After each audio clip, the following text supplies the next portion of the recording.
Welcome to the Erasing Shame podcast. And on this episode, I'm joined by Fiel Sahir. Did I pronounce that pretty good? Good enough. He gave me a thumbs up for those of you listening on audio. Fiel's coming in from New York City for this online conversation, and I'm here in Orange County, California. Fiel, welcome. Thank you, DJ. It's a pleasure to be here. And thank you. We can have a spontaneous conversation, unscripted and raw and unedited. So watch yourself. No, actually, sometimes the best stuff comes through when it's unedited and raw. Yeah. Yeah, I recall the last time I was in New York. You met up with me in downtown Chinatown, and we had a good meal and conversation. And this is the kind of thing we like to have here at Erasing Shame, a genuine and honest conversation about life as Asian Americans and what we experience as shame. Yeah. So I'm Chinese American. Describe your family background and what you think of when you hear the word shame. Yeah. Indonesian American pastor's kid with the bi-coastal upbringing. So born in Portland, Oregon, and half raised in New York City. Shame is definitely a big factor that dictates how I grew up and church culture and all that. But I think what I think of when I hear the word shame, I think of chains. I think of things that keep people bound, whether it's systemic, whether it's mental, whether it's social, whether it's physical. I just think of how people get stopped from becoming who they really are and who God made them to be. And it makes me sad. And so that's why I do my best to live in the opposite way. Despite the fact that we all will always experience shame at some point. And then we bounce back. Yeah. Well, there's plenty of conversation right there. So let's double click and drill down. You're a licensed clinical something therapist. Master social worker. Yeah, not clinical yet. Yeah, hopefully one day. Okay. Yeah. And as I've learned about mental health because of my own diagnosis and being an advocate, there are so many letters and acronyms and professionals and academics in this world of mental health. And I'm sorry, I can't keep it straight. It's all good. So as a social worker, what do you do similar and different than a typical licensed therapist that we seem to hear more from? Well, let me start with this. I had a conversation with the wonderful historian and author Beth Allison Barr, and I happened to just share that I was a social worker, and she perked up because her husband's also a social worker, but he's also a pastor. And she said to me, I don't know how pastors do it without a social work degree. And for, if there's any clergy, any pastors listening, this is not an insult. It's rather, there is some stuff that we do in our training that one does not get in seminary. And for those listening, I'm also seminary trained. That, for example, the average congregation, if there were, for example, and this is not to shame this demographic, but if there was a 16-year-old girl that happened to walk into church pregnant on a Sunday, the chances are the church would freak out and not know what to do. But a social worker, because we are trained with knowing where our resources are and how to deal with situations and how to evaluate family dynamics and systems, for us, that's Tuesday.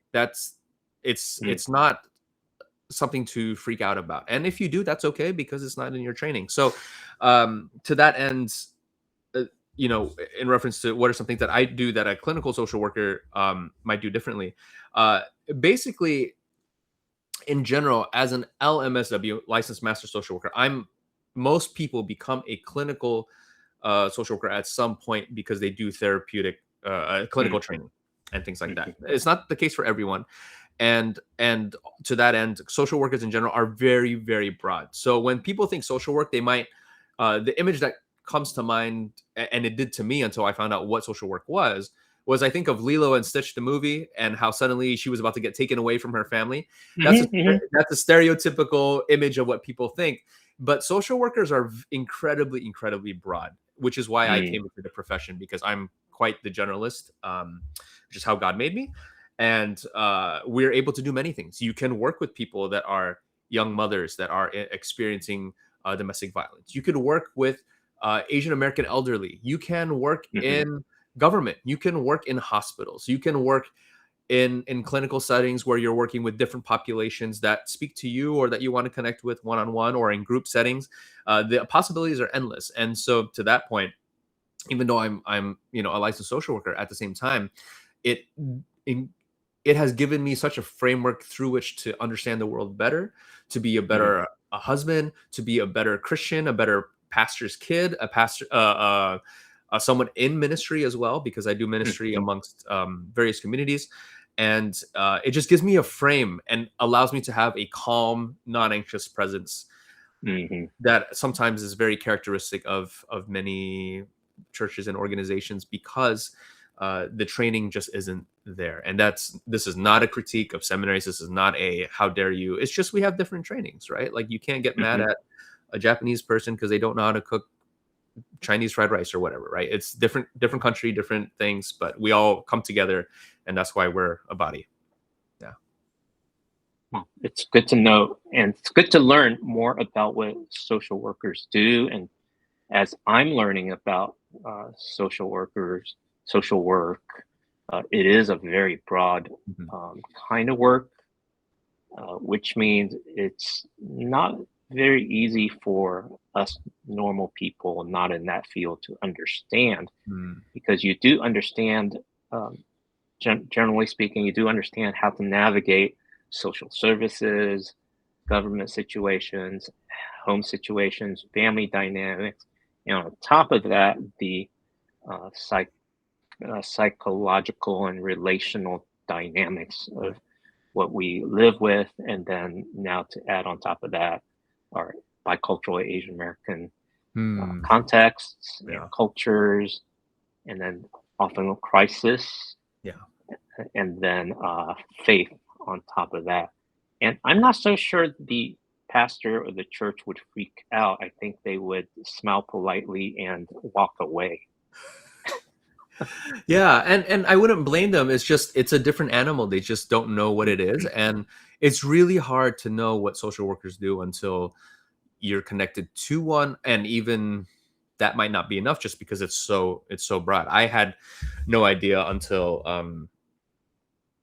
I was in fact, like, just to share a bit more, I got into social work because of my therapist. I was actually in seminary at the time, and I was taking classes with Tim Keller, and even going to have classes with him beyond that.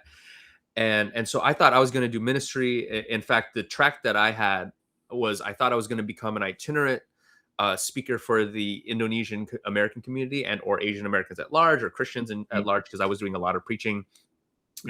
And my therapist challenged me and straight up said, I don't know if that's where God really wants you to go. And I was really upset, because I was like, I'm going to study preaching with Tim Keller. Like, what could possibly be better than that? And I was deeply, deeply challenged, and had a whole crisis, and was trying to figure out, where do I go? What do I do?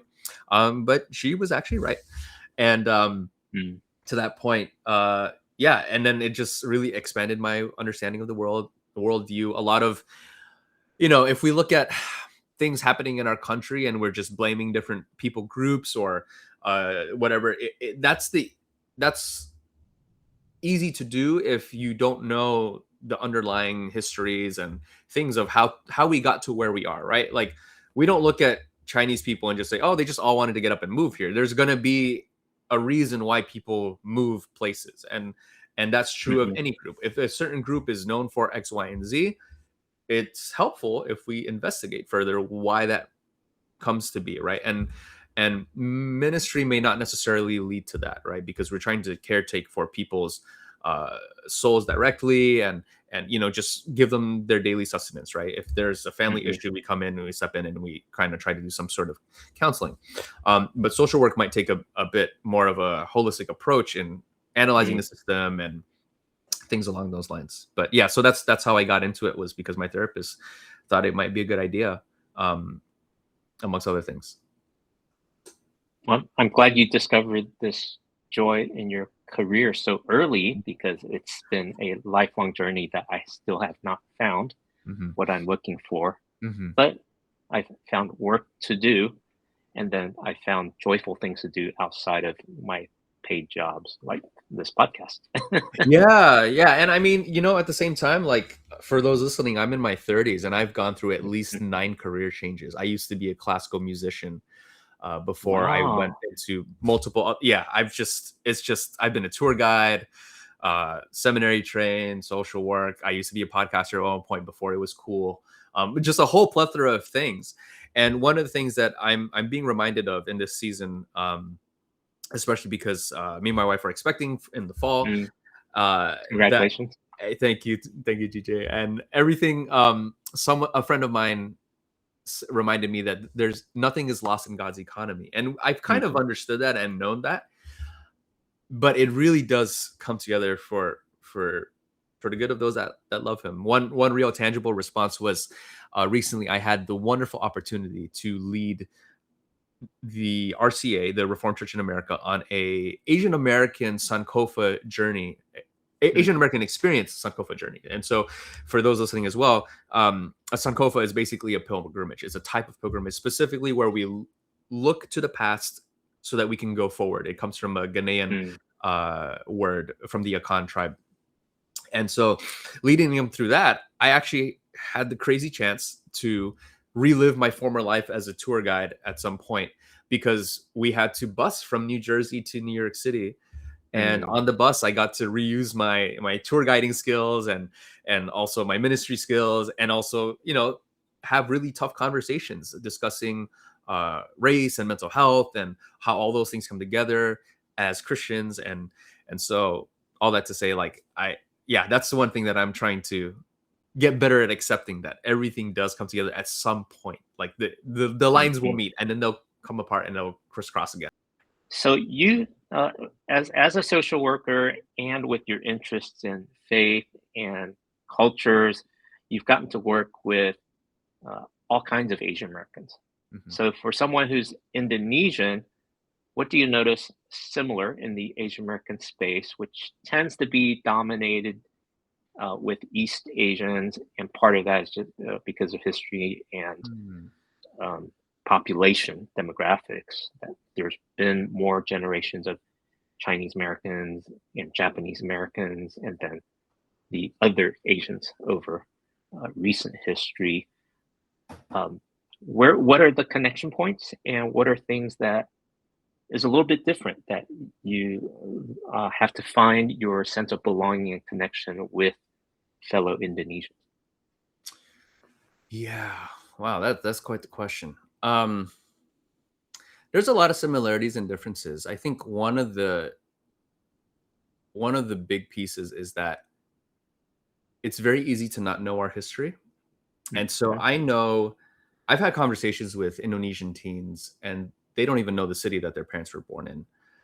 And Mm, that's not to say it's a requirement. It's just that it helps test people's understanding of who they are and things along those lines.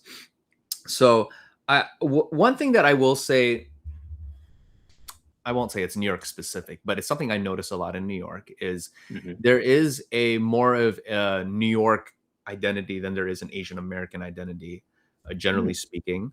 okay. And in fact, in New York City, in the high school system, you're allowed to go to any high school in New York City in any of the 5 boroughs. Hmm. And so Oh. that leads to some very interesting combinations and formations, right? So, for example, me and my sister went to different high schools. And so the school I went to was mainly Asian, uh, and had everyone else. It had a huge population of white Americans, um, of Latinos and African American students. But because of systems and being in the honor, what we call the honor system, that led me to Mhm. be mainly around other Asian students. And so I came out a lot more stereotypically Asian, whatever that looks like and means. And my sister, she went to a school across the street that was new. And so she had a lot of African American and Latino students in her Mm, high school. And so that caused her to be different than me in some ways culturally. And that's something I've noticed with Indonesian Americans in New York City in the churches that I've ministered in, that sometimes they're kind of confused because they're not Chinese, right? And Hmm. at least nationally, now we present as East Asian, and most of us do in New York City do have Chinese heritage, but there's a reason for that. But in 1965, because of a communist purge and a lot of other things in the 60s, we had to change our names. So I have documents of that where my whole dad's side of the family, they had to legally change their names because they used to be Chinese names. And then anyways, so there's that whole history of that. And I'm forgetting the second part of the question. Kind of differences and similarities. So you answer part of it, which is Indonesians find some sense of belonging Yeah. more out of being New Yorkers and blending in with East Asians. But there's also part of being Indonesian where you enjoy your culture and being with people who are like yourself. Right. Yeah, and that's the funny thing, is that's something I'm very big into. I'm very big into connecting with other Indonesians, especially, and I think it's also a generational thing. And here's what I mean. For many of us growing up in the 90s, there weren't as many Asian Americans or Asians in the United States. And so as growing up in Portland, Oregon at the time, if you saw another Asian person, didn't matter what country they're from, you would cross the street, you would get their phone number, and you would connect, right? And then in the 2000s, there was just so many people. You started to do that maybe with your own ethnic group and etc. But I've noticed amongst people that are younger than me, that wasn't really the case. In fact, people would go to school together and know each other, was the other person was Indonesian, but they wouldn't talk until they got forced to because of class or whatever. So there was a little bit of that happening, anxiety. But also people just really trying to find out who they were themselves. And to that end, unfortunately, a lot of general Indonesian Christian cultural practices can be harmful to certain people. And so I noticed a lot of youth that I would work with, sometimes they just wouldn't want to be. They wouldn't want to be Indonesian because it was just too painful. There was too much of the pressure. The way the Indonesian language was used as a vehicle for correction. Now, the younger generation might say oppression, and I would have said that at one point as well. But there are some parents who might speak to their kids in Indonesian because it can be used in a commanding way, saying, clean up your room, but then they speak in English for the rest of the time, or they actually only speak to their kids in Indonesian because there's just like this level of like authority that comes with speaking the language. But I'm curious to see what other people might think or say. But also, generally speaking, American-born Indonesian Americans do not tend to speak the language, and I wonder if there's some pain and association with that. So there's a lot of similarities, but one big thing that I would say is that Indonesia itself is, without India and without China, we would not exist culturally, because Indonesia used to be a Hindu and Buddhist place.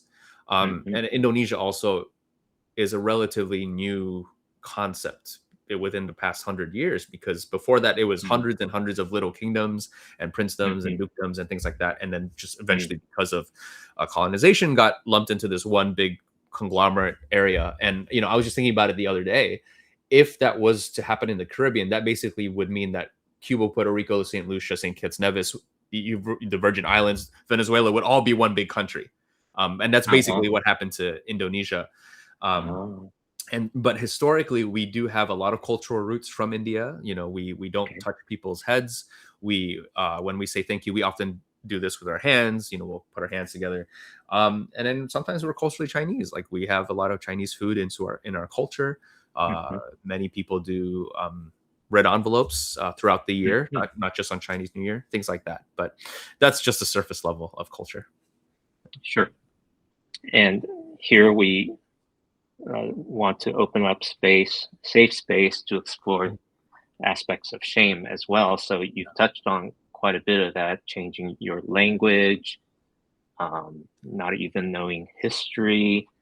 And there's a level of shame involved there. And then living in America now instead of the context where it's historically mostly Buddhist and Hindu, but now Indonesia is like 90% Muslim. Mhm. So that's a whole nother layer. And Mhm. then I don't know how the influence of Christianity has been for Indonesians that immigrate to the U.S. Mhm. And then, well, which aspects of shame stand out is felt the most with all those dimensions of life that we've explored? Mm.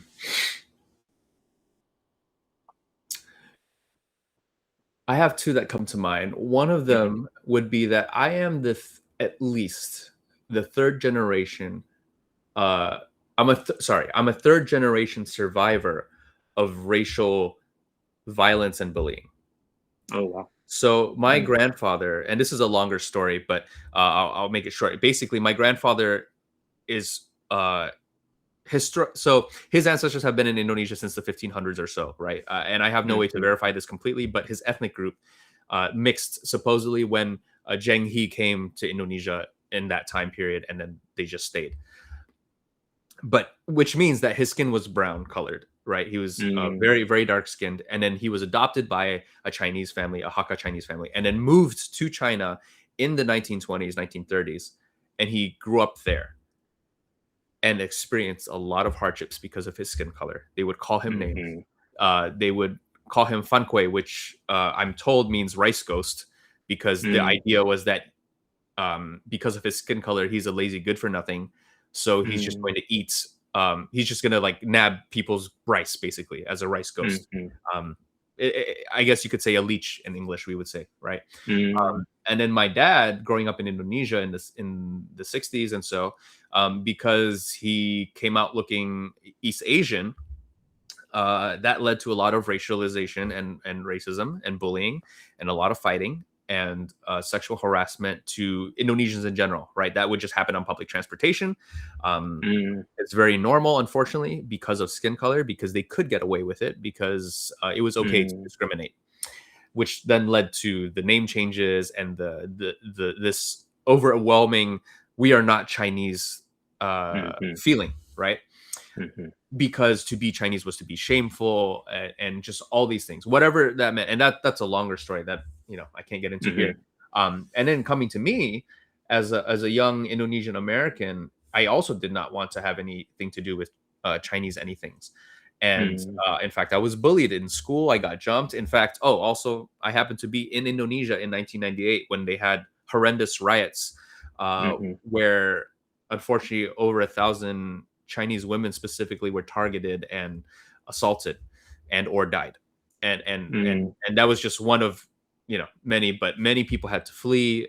And so somehow I survived that. And so the shame of my skin color was very deep for me. In fact, um, when I was 16 and I had the chance to go to Africa for a community service trip on a mhm, scholarship, um, despite the problematicness of that now, in that time period, I was really happy to go because the sun was very strong, and I was hoping that the tan would stay so that people would mm, stop calling me Chinese.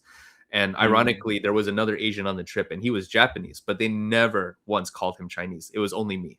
And to this day, mm, on public transport, I'll walk past people, and they just happen to say the word Chinese or Chino or anything like that. And so a lot of mhm, the shame was racial. People attacking the fact that I was made in God's image and just happened to be Chinese. That was mm, disturbing for them. Whether and it's been on multiple continents, multiple countries. Yeah, that's one aspect. But um, wow, another aspect would be in church circles, right? People mhm, wanting to uh, grow up and being unable to have their own apartment, and so they have to live with their parents, which means that they have to uh, play music at church every Sunday. Um, they have to follow all the rules. They can't have friends. They can't do X, Y, and Z. And these are just big, broad stroke images, but they are very real realities for a lot of Indonesian Americans I know, where anything they do is immediately scrutinized, and it's a big problem. And there is a lot of pain from the family and mhm, fear of parents, uh, mhm, of parents in the community, in that though either it'll be contagious or that the parents themselves are really disappointed at their child because they didn't achieve what they hoped they would achieve. Mm. This echoes back to how we started this conversation, that when you hear the word shame, it's like chained and it's confining, and you described how that comes from history and racism and bullying and family, and then the people around you that it sounds like doesn't give you much healing or support or freedom. So having grown up and that affecting so many parts of your body and your being, what has helped you and others you know get out of that shame and find healthy living as Indonesians? Yeah, this is a really, really good question, and probably it's where the hope comes in. Going, I'll share this. This is a tough one, but my journey into getting help was because someone told me that I was insane and deluded, and I didn't know what to do with that information. And my world shattered, and I didn't know what to do for 2 weeks. But thank the Lord, He led me to through one person to another to a wonderful therapist for me, and who was multicultural, who understood all these things. And so I was able to explain to her what was happening at home and in my personal life and my thought life. And she was able to explain to me, okay, this is what's happening. Here's where God is, and how do we navigate all this stuff, right? So she was able to really work with all the issues I was having personally with my parents, being a pastor's kid, and all that stuff. But then on the other hand, throughout all that healing and reading wonderful books, what helped nail in the Asian American side for me was actually meeting up with Hawaiians. Was going to Hawaii and meeting up with people from there, that for them to be Christian and to be Hawaiian was one and the same. It wasn't because I have 3 tablespoons of Hawaiian, I have to do 200 grams of Christian, right? Like it wasn't a measurement. It wasn't a baking formula. It was, Jesus loves me. He loves my culture, and therefore God is there first, which many may know from Don Richardson's books, Eternity in Their Hearts, that God is at work in each culture, and that God did not make any a person to be Vietnamese because He just wanted someone to suffer and hated them, right? Like He doesn't just add you to this ethnic group because he just wants you to suffer. Now, you can look at it that way, but that's going to be a very painful life process and stressful. And so, anyways, being around these Hawaiians where I saw them living who they were and who God made them to be and going where God wanted them to go, it showed me, oh, wow, to be Asian American is a good thing. God is there first. He is at work. So what are the things underneath the surface that I have not yet discovered where God's grace was as well? In the 1900s or 1800s, when the Chinese first arrived on these shores, or when the Filipinos were here before them in Louisiana, and so on. The stories are endless that God was at work in the midst of suffering, in the midst of horrible things. And then He's at work now. Right now, there's a huge wave of many Asian American leaders meeting together again, because this has also happened in the 90s and early 2000s. But people are recognizing that let's come together. Let's come together and minister together, work together, learn together. And I think God is doing something new here. And I'm excited to see where that goes for people at large, not just people in ministry, because this is for everyone. Amen. Well, so good talking with you. I really resonate, and I'm grateful that you've found community. You found a value part of faith, how that has helped you through a lot in connecting with different kinds of people, even Hawaiians, being part of this AAPI umbrella that we have. And it just dawned on me, Indonesia is a huge island country, over 17,000 islands. So the island vibe perhaps also connects. And then for us as Asian Americans coming together and valuing each other in a way that perhaps is a bit deeper than just a multicultural context. Mm-hmm. And then as we have honest conversations like this, appreciating our heritage and history, and then one another, Hawaiian, 3 H's, has been so good. So I'm hopeful that this story, this conversation will be helpful to others as they listen. And as we close out, is there any place that you would share right now in terms of your socials or your website that people can connect you with if they like to have a one-on-one conversation off the record?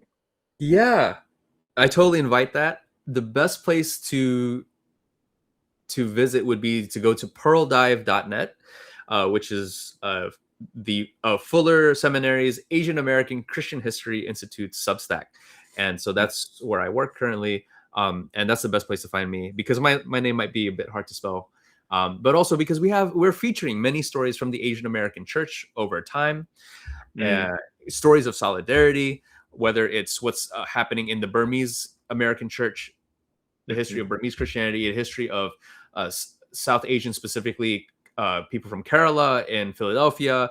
There's a plethora of resources and things on our website, but also you can contact us there, and I'd love to connect with anybody that wants to connect.